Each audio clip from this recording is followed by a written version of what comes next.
हुआ? फिर राजा परीक्षित का। अगर आपने इसका पहला भाग नहीं देखा है तो आप पहले वो देखिए। शमीक ऋषि यह श्राप की बात सुनकर अत्यंत दुखी हो गए।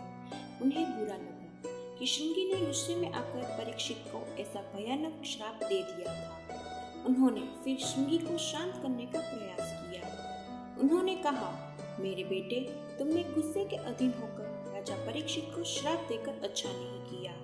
राजा हमारी रक्षा करता है और उस सुरक्षा के कारण ही हम सफलतापूर्वक आध्यात्मिक कार्य कर सकते हैं। इसके अलावा राजा परीक्षित भूखा और प्यासा था। वह मेरे मौन व्रत के बारे में भी नहीं जानता था। अपने पिता के शब्द सुनकर श्रृंगी का गुस्सा शांत हो गया। उसे यह एहसास हुआ कि उसने गुस्से में आकर जल्दबाजी में परीक्षित को सच में एक भयानक श्राप दे दिया था, लेकिन वह जानता था कि उसकी तप साधना इतनी ज्यादा थी कि एक बार वह कुछ बोले तो वह सत्य होकर ही रहता था। फिर उसने शमीक ऋषि से कहा, पिताजी, मुझे अपनी भूल का एहसास तो हो रहा है, लेकिन अब क्या किया जाए? मेरा श्राप निश्चित रूप से सच होगा, क्योंकि मैंने बोली हुई कोई भी बात कभी झूठ नहीं होती। फिर शमीक ऋषि ने श्रृंगी से कहा, बेटे, हमें राजा परीक्षित को जल्द से जल्द बता देना चाहिए कि उसकी जान खतरे में है। मैं अभी किसी शिष्य को भेजकर राजा को ये बात बता देता हूँ। ऐसा कहने के बाद शमीक ऋषि ने श्रृंगी को सलाह दी, मेरे पुत्र, तुम एक बात का ध्यान रखना, जो धर्म के मार्ग पर चलता है उसे क्रोध छोड़ देना चाहिए और क्षमाशील स्वभाव धारण करना चाहिए। क्रोध तपस्या को नष्ट कर देता है और दयालुता शांति और आध्यात्मिक योग्यता प्रदान करती है। अपने पिता की सलाह सुनकर श्रृंगी ने अपने पिता को कहा कि वह अपना क्रोधी स्वभाव छोड़ने की पूरी कोशिश करेगा।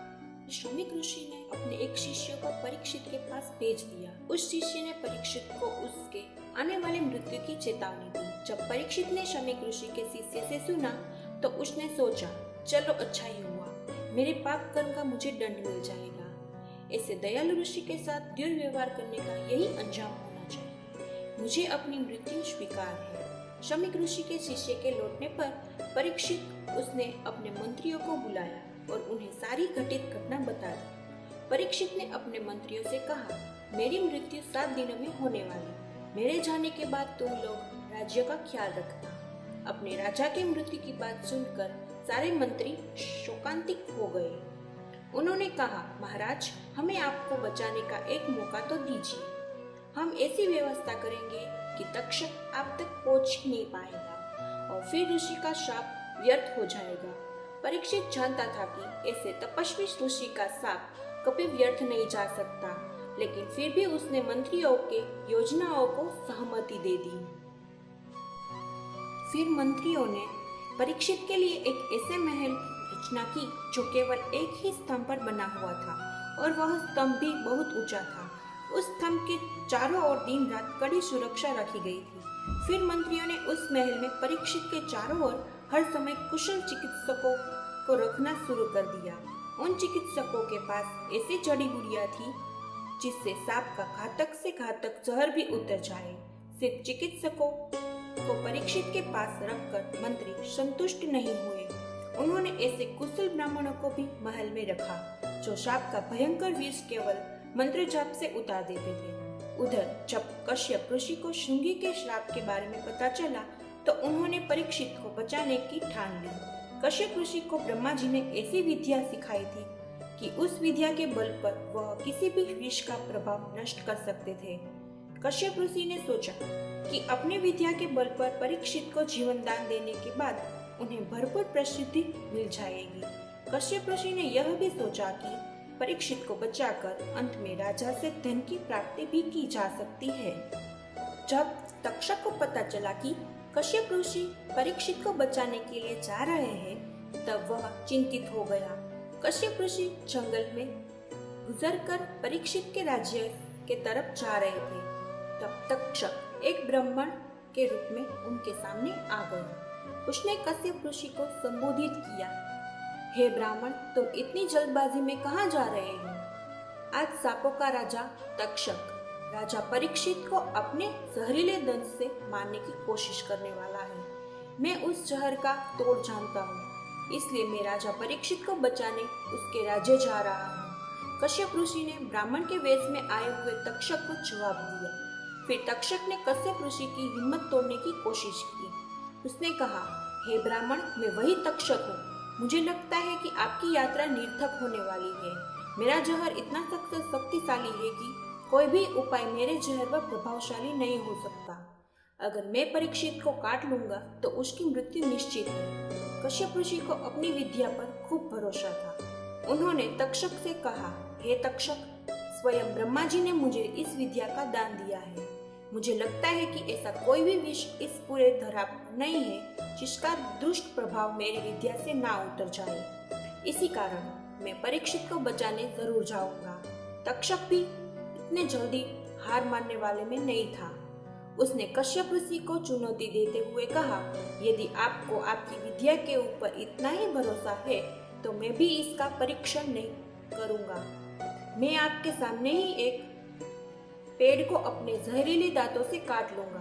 अगर आप इसको फिर से जीवन दान दे पाए तो मैं आपकी विद्या पर भरोसा रखूंगा। कश्यप ऋषि ने तक्षक की चुनौती स्वीकार कर ली। तक्षक ने पास के एक वृक्ष को अपने घातक नुकीले दांतों से काट दिया। उसका जहर इतना खतरनाक था कि पेड़ न केवल मर गया बल्कि जलकर राख हो गया। फिर तक्षक ने उस राख के पास खड़े होकर बड़ी गर्व से कश्यप ऋषि की तरफ देखा। कश्यप ऋषि शांति से आगे बढ़े और उन्होंने अपनी मुट्ठी में उस पेड़ की राख उठाई। वह राख अपने दोनों हाथों में रखकर उन्होंने मंत्रों का जाप शुरू कर दिया। मंत्रों की दिव्य शक्ति द्वारा उस राख से एक छोटा पौधा उगकर आ गया। उस पौधे पर 2 पत्ते लगे हुए थे।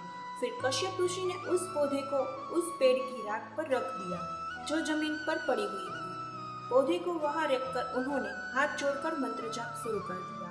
धीरे धीरे जमीन पर गिरी हुई राख कम होना शुरू हो गया और पौधा बढ़ने लगा। कुछ ही समय में जमीन पर गिरी हुई सारी राख पौधे में बदल गई। धीरे धीरे कश्यप ऋषि ने सभी पत्तों, टहनियों, फलों और फूलों के साथ उस सड़ी पेड़ का निर्माण कर दिया जो तक्षक ने जलाकर राख कर दिया था। तक्षक को कश्यप ऋषि ने किए हुए चमत्कार से बड़ा झटका लगा, लेकिन फिर भी उसने कश्यप ऋषि से कहा, हे ऋषिवर, आपकी शक्ति वास्तव में अद्भुत है। आपने इस मृत वृक्ष को भी पुनर्जीवित कर दिया है, लेकिन मुझे लगता है कि आप राजा परीक्षित को पुनर्जीवित करने में सफल नहीं हो सकते। उसका जीवन पहले ही एक शक्तिशाली तपस्वी द्वारा दिए गए शाप से छोटा हो गया है। यदि आप राजा को बचाने में विफल रहते हैं तो इतने सारे वर्षों में जमा की हुई आपकी प्रसिद्धि कुछ ही क्षणों में मिट्टी में मिल जाएगी। इसके अलावा अगर आप परीक्षित को बचाने का विचार छोड़ देंगे तो मैं आपको बहुत सारा धन दे दूंगा। तक्षक की बातें सुनकर कश्यप ऋषि को कुछ क्षण ध्यान में चले गए। उन्होंने ध्यान में देखा कि परीक्षित का जीवन वास्तव में ही श्राप के कारण छोटा हो गया है, इसलिए उसे बचाने मुश्किल काम है। अपने प्रयास की अनिश्चितता को पहचानते हुए उन्होंने तक्षक का कहना मान लिया और अपने आश्रम वापस जाने का फैसला किया। अत्यंत आनंदित होकर तक्षक के कश्यप ऋषि को भारी संपत्ति भेंट की। कश्यप ऋषि को वापस भेजने के बाद तक्षक ने अपना रुख परीक्षित के ओर बढ़ाया। फिर तक्षक ने एक ऐसी कुटिल योजना बनाई जिससे परीक्षित तक पहुंचने में वह सफल हो जाए। तक्षक ने कुछ सर्पों को ब्राह्मणों के रूप में परीक्षित से मिलने के लिए भेज दिया। उन ब्राह्मणों ने आशीर्वाद के रूप में कई फल भी अपने साथ रख लिए। ब्राह्मणों से मिलने के लिए और उनसे आशीर्वाद पाने के लिए परीक्षित राजी हो गया। परीक्षित को मिलने के बाद उन ब्राह्मणों ने उसे अपने साथ लाए हुए फल आशीर्वाद उसे के रूप में दे दिए। परीक्षित ने बड़े आदर के साथ उन फलों का स्वीकार कर लिया। परीक्षित अपने मंत्रियों को ब्राह्मणों द्वारा प्रस्तुत स्वादिष्ट फल खाने के लिए आमंत्रित किया। सबने मिलकर एक स्तंभ के ऊपर बने हुए महल में फलाहार शुरू कर दिया। परीक्षित ने एक फल उठाया और उसे अपने दांतों से काट लिया। अचानक उसने देखा कि एक छोटा सा कीड़ा फल के अंदर रेंग रहा है। उस कीड़े की आंखें काली थी और उसका शरीर तांबे के रंग का था। परीक्षित वह कीड़ा देखकर आश्चर्यचकित रह गया, क्योंकि वह कीड़ा देखने में डरावना था। लेकिन परीक्षित को यह मालूम नहीं था कि वह कीड़ा स्वयं तक्षक ही था। तक्षक ने अपनी शक्तियों का उपयोग करके खुद को एक कीड़े में बदल दिया था ताकि वह फल में छिपकर परीक्षित तक पहुंच सके। जैसे ही परीक्षित ने उस कीड़े को देखा, उसे शायद अपनी नजदीक आई हुई मृत्यु का एहसास हुआ। उसने उस कीड़े को उठाया और अपनी हथेली पर रखा।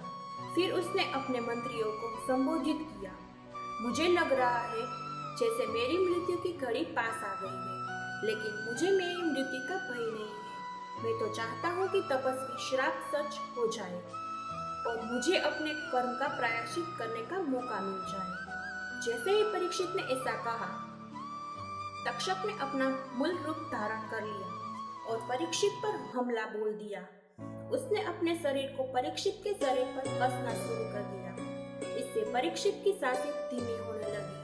फिर तक्षक ने अपने खूंखार दांतों से परीक्षित की गर्दन पर प्रहार किया और अपना घातक जहर उसके शरीर में छोड़ दिया। तक्षक ने प्रहार से परीक्षित बिजली का झटका लगे ऐसे जमीन पर गिर गया और कुछ ही क्षणों में उसके प्राण शरीर से निकल गए। तक्षक का भयानक रूप देखकर सारे मंत्री महल से भाग गए। परीक्षित को मारने के बाद तक्षक ने फुटकारते हुए सारे महल में अपना जहर फैला दिया। तक्षक का जहर इतना शक्तिशाली था कि इससे पूरा महल जलकर राख हो गया। ऐसी तबाही मचाने के बाद तक्षक आकाश के माध्यम से उड़ान भरकर वहां से भाग गया।